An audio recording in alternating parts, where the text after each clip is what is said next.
to the channel and welcome to my recap of my 2024 low buy / no buy year. So, wow. I feel like in some ways it went really fast, and in some ways I'm sure during parts of the year I felt like it went very, very slowly.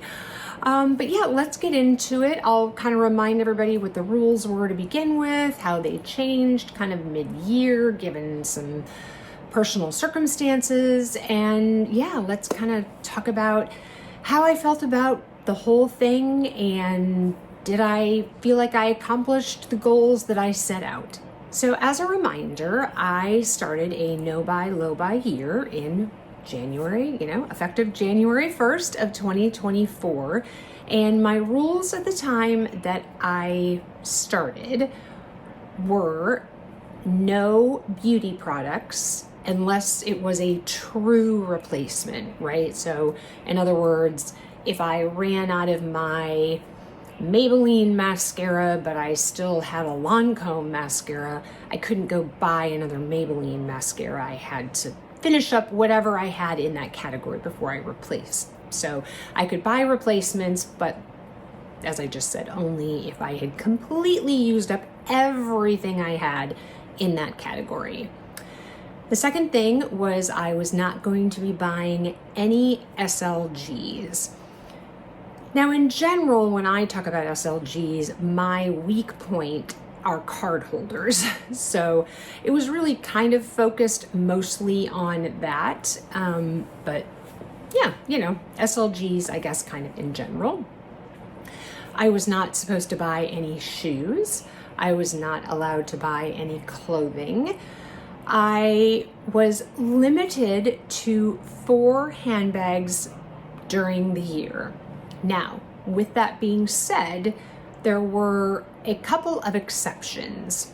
The first exception were purchases made while I was traveling. So I knew, for example, that I was going to be taking a trip with my mom in kind of late spring, early summer. And then I knew that David and I were planning a trip to Asia at some point during the year. I didn't know exactly when we were going to be going when I, set the rules out, but I knew for sure that I would be taking 2 major trips during the year, and especially going to Europe, I knew I'd have that whole VAT situation, so that was definitely part of an exemption. There were 2 other exemptions, one being purchases made while the Handbag tribe was visiting in New York.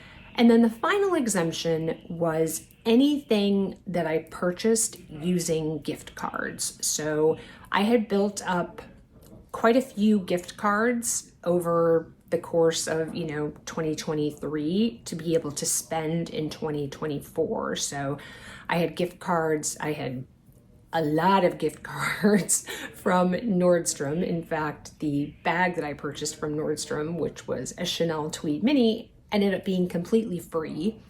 I had gift cards from Saks. I had gift cards from Neiman Marcus / Bergdorf's because they work at either place. And I also had a very large kind of gift card credit at Le Bon Marché, which I could also use on 24S. So I think I'm remembering correctly. Maybe I'm missing a couple. I think maybe I had some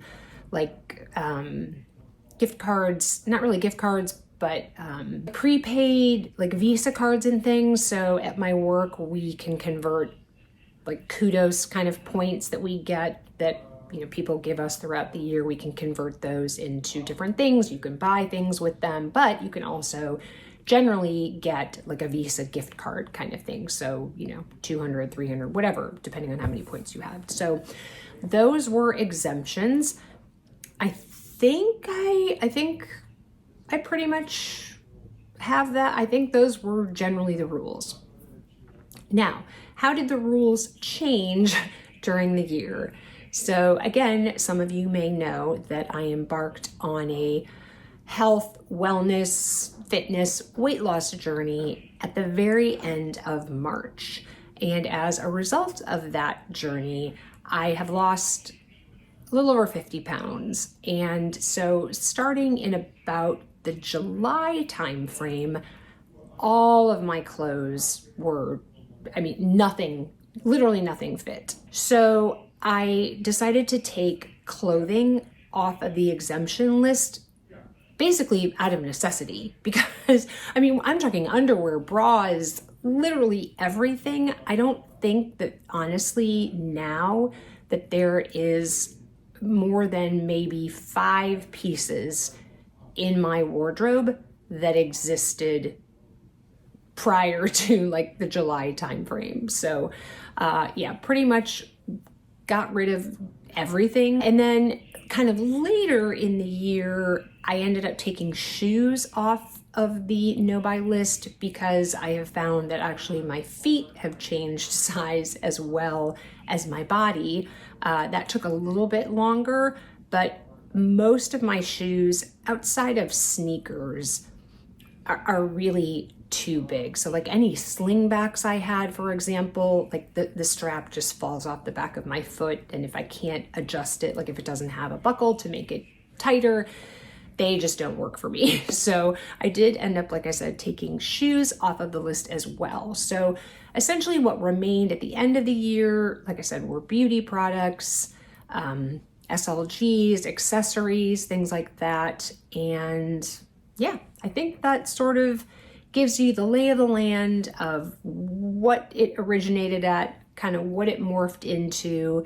So yeah, let's talk about how the year went. So up until I think August or September, maybe even October, I was doing a monthly check-in video. When I originally started doing the No Buy Low Buy year, I was doing it as a collaboration with a fellow YouTuber, and then she decided, I think maybe after April or so, that she, you know, had some other things that she wanted to prioritize and kind of do on her own. And so we stopped doing the collab and, you know, doing that kind of thing. But I continued to do my No Buy Low Buy year.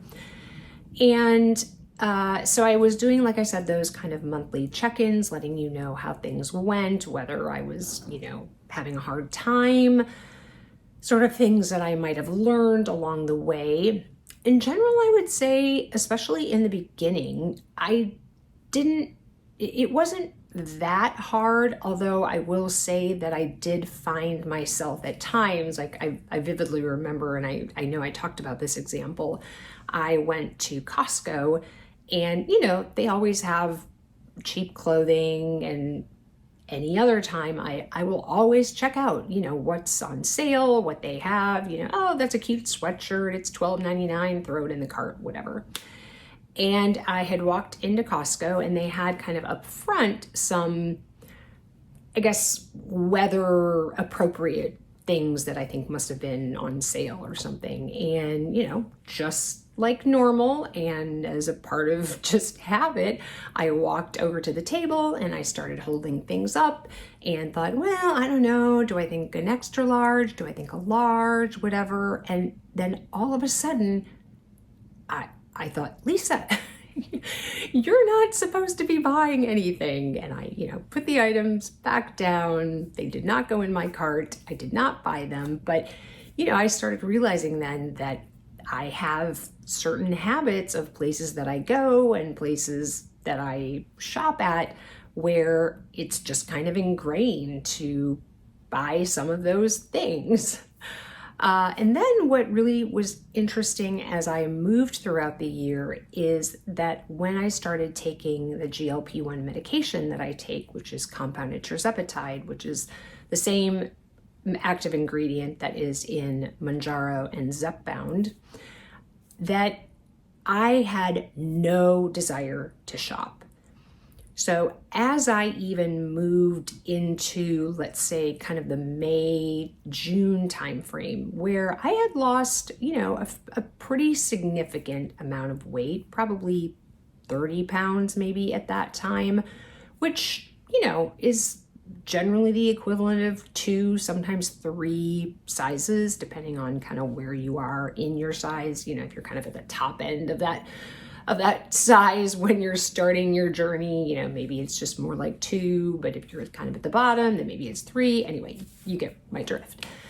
And I, again, distinctly remember walking into H&M and getting about 4 steps into the store and kind of looking to my left and looking to my right and thinking, I have absolutely no desire to see what is in this store. I had no desire to shop. And that was a continued feeling for quite a few months while I was, sort of in the beginning, let's say 12 to 16 weeks of taking the medication. And it has been fairly well documented for this medication that it helps with people trying to quit smoking, so other addictive kind of behaviors, right? And for a lot of us who struggle with the disease of obesity, etc., you have sometimes kind of an addiction to food. And so because it quiets that food noise, as we call it, so we are not thinking about food 24/7 and when's my next meal and what am I going to have, and oh my god, I ate that and that was so bad, so now I can't eat anything else today and I'm going to start my diet tomorrow. I mean, all that noise that goes on in your head. If you've never struggled with obesity or weight, that probably makes no sense to you, but for those who have or do, you get it. Anyway, they have found that, like I said, alcoholics, smoking, things like that, other addictive kind of behaviors, drug use, that people who are taking this kind of medication, that because you have GLP receptors in your brain, that it has an effect on those things as well, sort of other addictive kind of behaviors. And it definitely played out in shopping for me, which was great, right? Because I was on a no buy, and so not having any interest in shopping certainly helped, especially during those, kind of few months.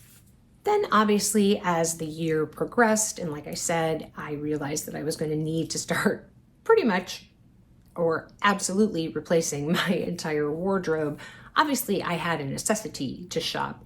And then as I kind of got back into it, we had the Nordstrom anniversary sale where I bought a whole bunch of things, which thankfully, because they were fall things and I hadn't been able to wear them yet, I ended up actually either returning or exchanging a lot of those pieces once we got to fall weather, because then they were too big.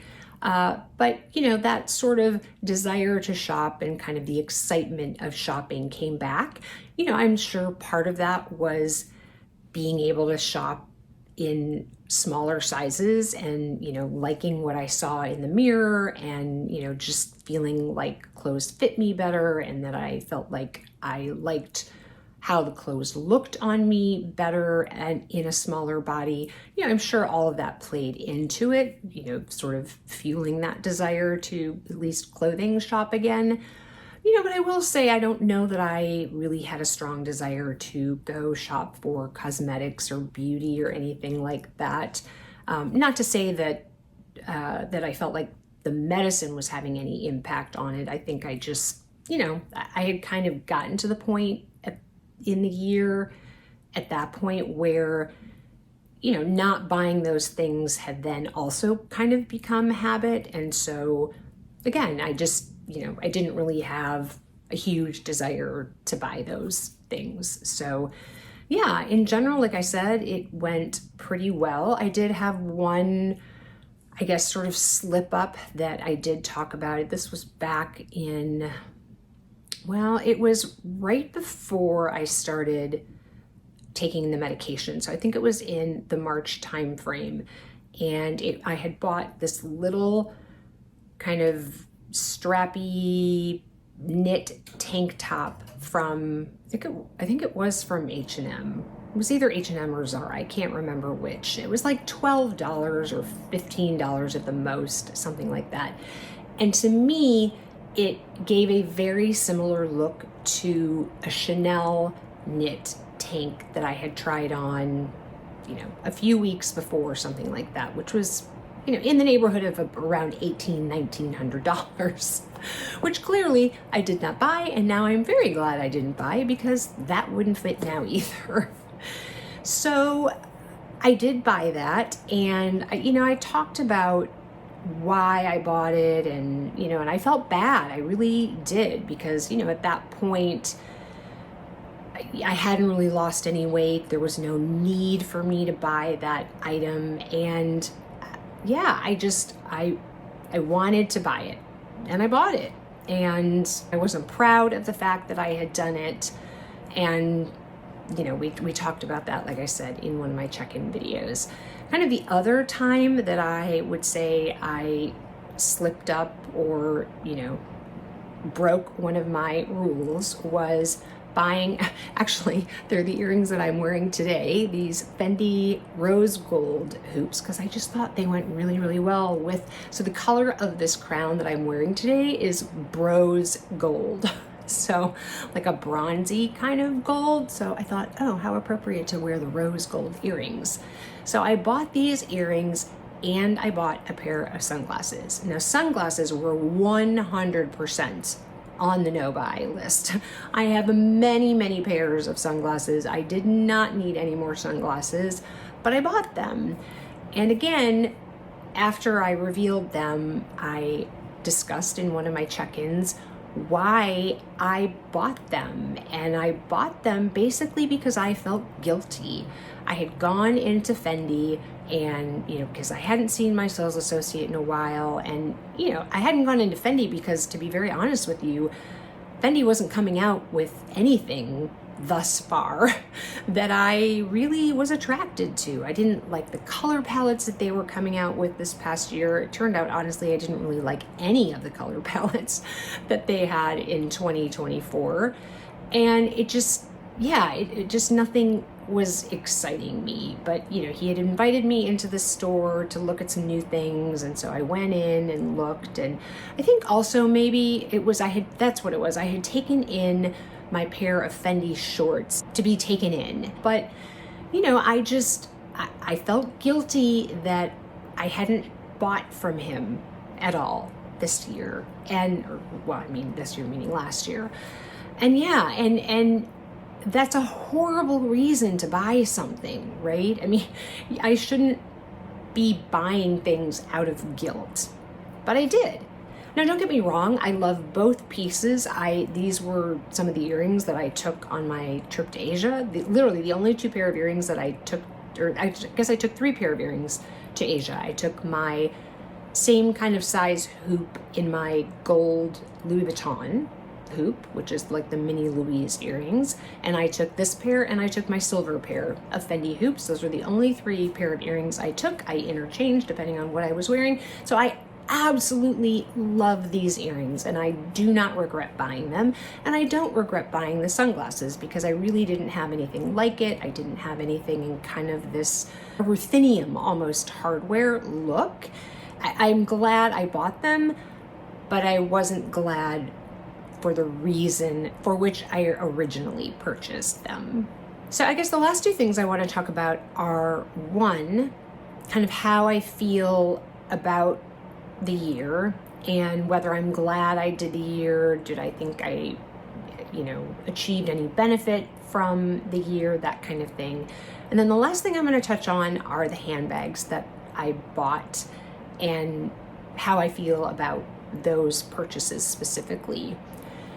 So in general, I'm really, really glad that I did this year. I feel like it showed me what I did and didn't really need to purchase, and that I do buy a lot of things that, they're not necessities. Not that everything has to be a necessity that you buy. By no means does it need to be a necessity. If you have it within your budget or within your means, and it's not impacting other parts of your life, and you like the item or love the item, then, in my perspective, go for it. And I have really, realized that, especially because that sort of beginning part of the medication has kind of worn off, as far as like having no desire to shop, is I really enjoy shopping. And you know what? I'm not afraid to say that, and I'm not ashamed to say that. I do it with, as I just described, within our means. I don't impact our family's budget or our savings goals or, you know, our kids' college funds or anything like that. And so I don't feel bad about it, but I do think that doing this no buy low buy year has shown me that I can wait for things, right? I don't always have to add to cart and check out immediately. And we're going to get into those kind of things when I talk about my intentions for 2025, which will probably either be maybe like the next video or the video after that. I obviously need to film that. But yeah, in general, like I said, I feel like I'm glad I did it. I feel like, you know, aside from those two sort of slip ups, that I am happy with the outcome of the year. I'm happy that I was able to stick by my rules, like I said, except for those kind of two slip ups. And also the fact that while I was disappointed in myself in those, I didn't beat myself up about it. And a lot of you were so supportive in those videos where I talked about those incidents to say, you know, it's progress, not perfection. And sometimes I forget that. And so I really appreciate you reminding me of that, because, you know, I do think that I was kind of beating myself up a little bit until many of you, like I said in my comments, reminded me that it's a journey. Oh God, you know how cliche is that term, right? We used it for Hermes. I use it now for my health fitness journey, but you know, it really is, right? It's you evolve and you improve and you make strides to move forward and all those kind of things. And yeah, you might have a misstep, but as long as you recognize it and sort of work through why it happened and those kind of things, you know, I think it's okay. You know, there's that phrase, it's something about, you know, you learn the most from making mistakes or something, you know, something along those lines, I guess. So yeah, in general, I'm really, really glad that I did it. I think, like I said, it accomplished the goals that I was setting out. I, you know, was able to save a bunch more money, which, you know, then helped buy some of the things that I bought this year. And yeah, I think it was a very healthy thing for me to do. So let's talk about the handbags that I bought this year. And, you know, I guess I'm going to talk about the three. I mean, I bought 2 bags on vacation with my mom in Spain. Spoiler alert, I did purchase 2 bags on our Asia trip. I have done the unboxing, I filmed it, but you guys haven't seen it and you probably won't see it for a little while. So I'm going to talk, I guess, about the 3 bags that I purchased within my 4-bag limit. I'll probably include the Chanel mini that I got from Nordstrom for free, even though it technically wasn't part of the 4. But I think it illustrates the point that I want to make here. And that is that each of those 4 bags that I purchased, and it applies for the 2 that I bought in Spain, as well as the 2 that you haven't seen yet. And that is, every single one of those bags gives me so much joy. And I think you guys probably saw that when I unboxed all of those bags. So specifically, I'm talking about the Chanel Houndstooth. You know what? Let me go get them so we have a little eye candy. So the first bag that I bought this year as a part of the 4 that I was allowing myself to buy was this incredible Chanel Houndstooth tweed from 2020, I think. I think we decided it was 20S, I think. Either 20P or 20, I don't remember. Anyway, it's the one that has the ribbon, the Coco Chanel ribbon going through it. And I have been dying to get my hands on this bag since I saw it on Jasleen from The Real Shakeen's channel. I'll have her channel linked below as well.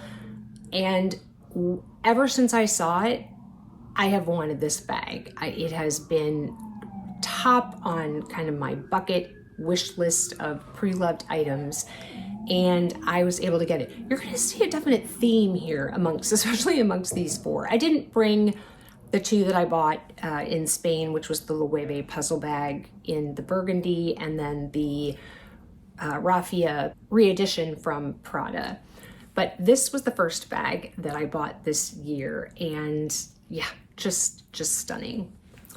The second bag, which, like I said, I don't really think it didn't count in my four, but I'm gonna show you because, like I said, I think you'll see a pattern here a little bit, and that was this absolutely beautiful Chanel tweed mini with so there's some sequins in there. Hopefully you can see, like right here, there's little sequins that are woven in, but this multicolor tweed is just spectacular. It goes with everything in my wardrobe. I mean, now it's not going with what I'm wearing today because, speaking of which, small, detour here.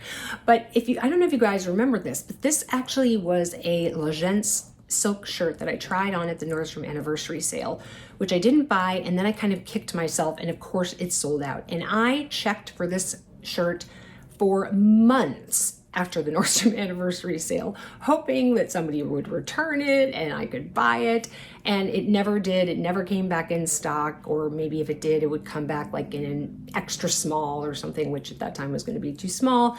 Anyway, I was looking for it in a medium. Well, Hannah wanted to go to Nordstrom Rack the other day, and so Morgan and Hannah and I were together, so we went into one, and they had these, and I was so excited, and I got it for basically a third of the price.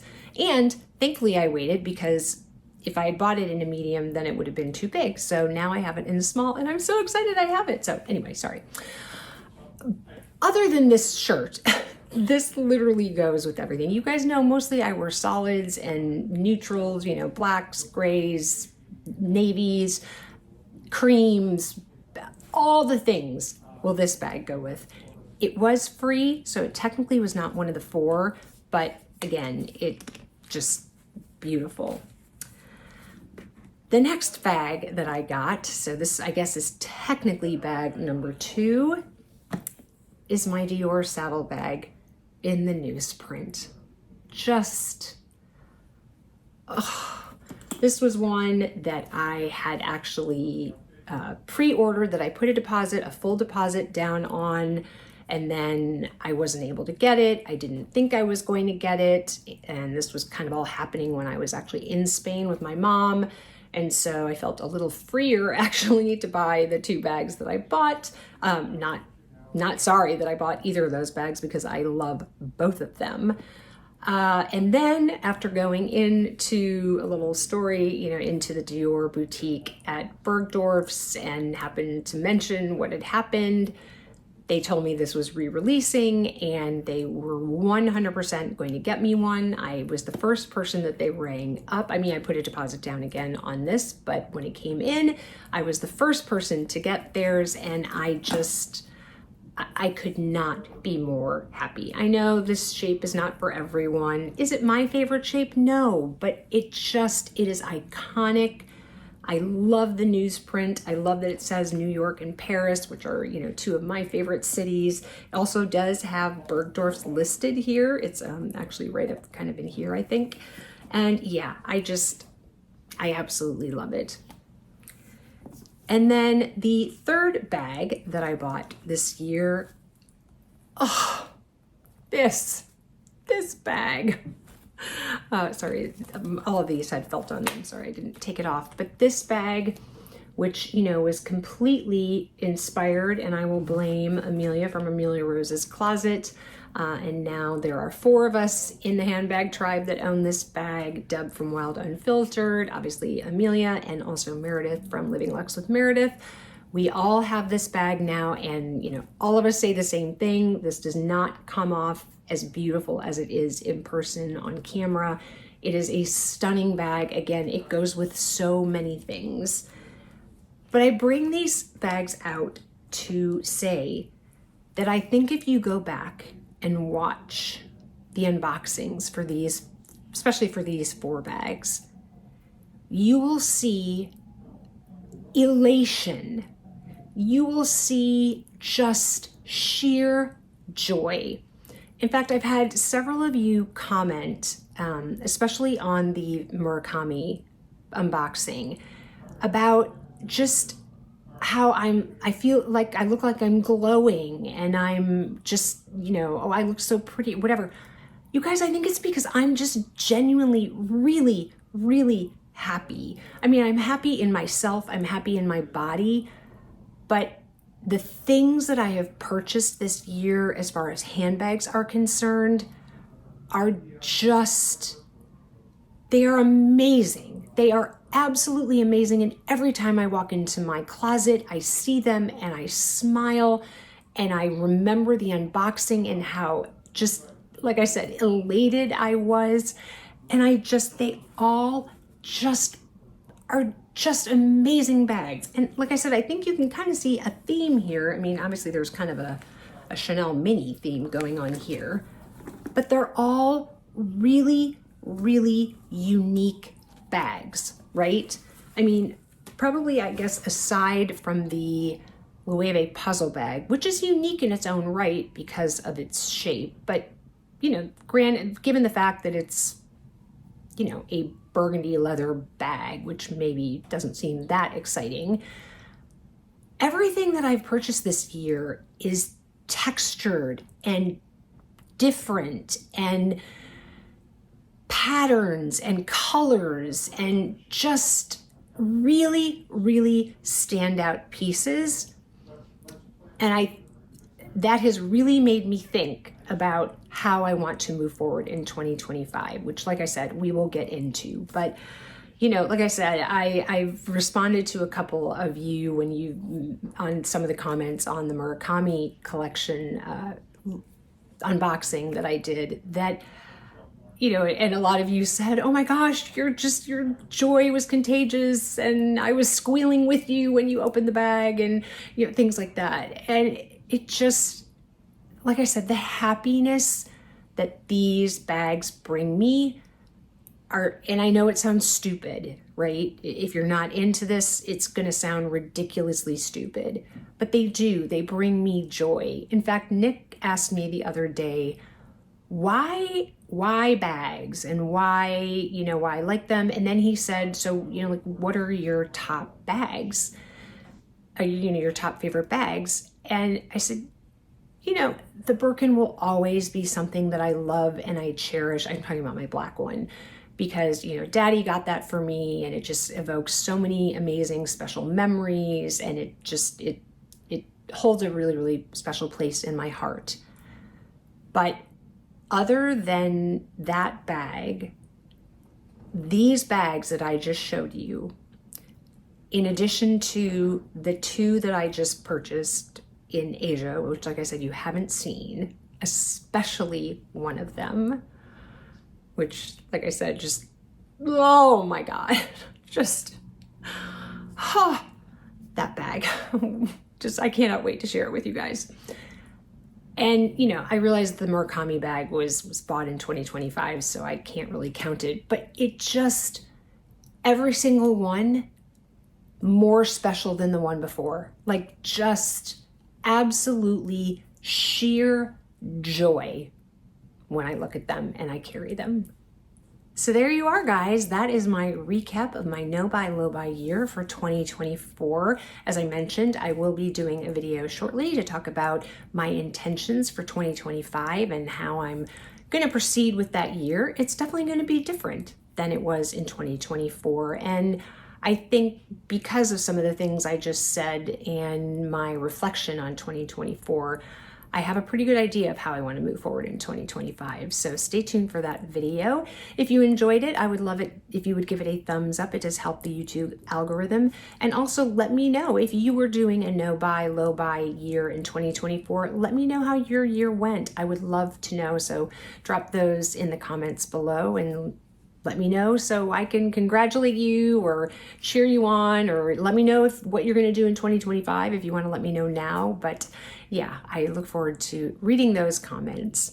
If you enjoy this kind of content and luxury content and fashion and vlogs and things like that, I would love to see you back here. Click the subscribe button and the notification bell so you know when I upload videos. If you want to keep on watching, there'll be another video over in the corner for you to watch.